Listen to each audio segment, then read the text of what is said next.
Hi everybody, welcome to another podcast of Span Floors with Mr. Satinder. So, how are you today, sir? Very well. How about you? Good, doing great. Shall we start? Sure. What are the technical factors that people should consider when it comes to flooring?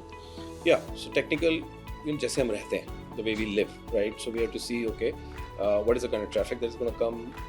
Where are you living? How much, dust, is that a possibility? Generally, the kind of houses that we do are like, dust is not coming inside. They're like really luxury high-end homes that we specialize in.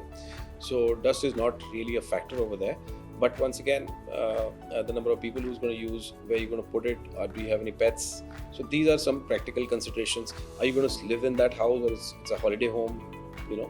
Are you going to be living there all the time? The air conditioning is going to be on most of the time, or it's going to be a house which is going to be rarely or sparingly used. So all these factors, are practical considerations that are points of discussion. So that a proper installation system and a proper product can be utilized, so that there is success in, while using the product. Alright, plus if there'll be any carpets on top, then considering... Yeah, generally rugs are there. They are part of the game these days. So yeah, that's an important part of consideration as well. You might need to move rugs every once in a while to make sure that the color change of wood flooring is it's even basically. It's even and it's spread out nicely. Yeah. So the change of color happens, different woods kind of change color differently when they're exposed to UV or sunlight and all that. So the placement of rugs, the color change is like very slow and very gradual. But of course, when you have a rug which is like there kind of forever, and after 5 years, you just kind of remove the rug and you might be able to discern the difference in the color below. So yeah, that is part of a practical consideration, but nothing to kind of worry about. Okay, so the lighting affects the placement more or less. The lighting would react with the wood. The wood, okay. Yeah, so then it gradually changes color. So if the part of the wood floor is not exposed to light, for example, of course it's going to be covered by some furniture or some rugs, and then you might find that after some period of time there is a change there. So that can be very easily handled by replacing the furniture for a few days. Also it kind of starts to kind of take that color. That's nice. Evenly. Yeah. What advice would you give to someone who's planning, designing a new home for the new upcoming homeowners today? Okay. So my suggestion would be to really focus on and finalize the overall impact that you want in the house, right? The vibe, the things. So you kind of you want to go through Pinterest to see what you really like. You want to see other architectural magazines or design trends that are there, right? So you really need to discuss that with your designer and close things. Ideally, if you're able to close your design details.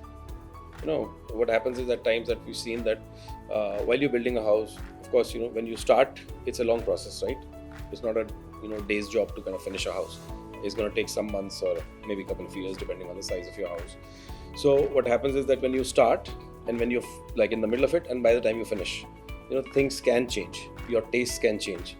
All those things, or you can be influenced by what you see, what you discuss with your friends, family and all that. People can give their inputs on it. While that all is really legit, but at the same time practically it's always better that you kind of close on, take your decisions, take your calls, like this is where I want to go, this is I would rather avoid. So once you've done your planning very well, so 80% of the job is done there. Then it's always possible to save money many times if your decisions are done well ahead in time. For example, in our case, we could simply tell we combine different orders, right? There are a lot of clients who are doing bespoke or customized floors. So if your floor is also like one of them, then we would combine these orders to logistically kind of make the freight element. These products are being imported, right? So the freight element can be reduced. And when you don't have, we are not in a rush. There are many ways like, it can be economized also.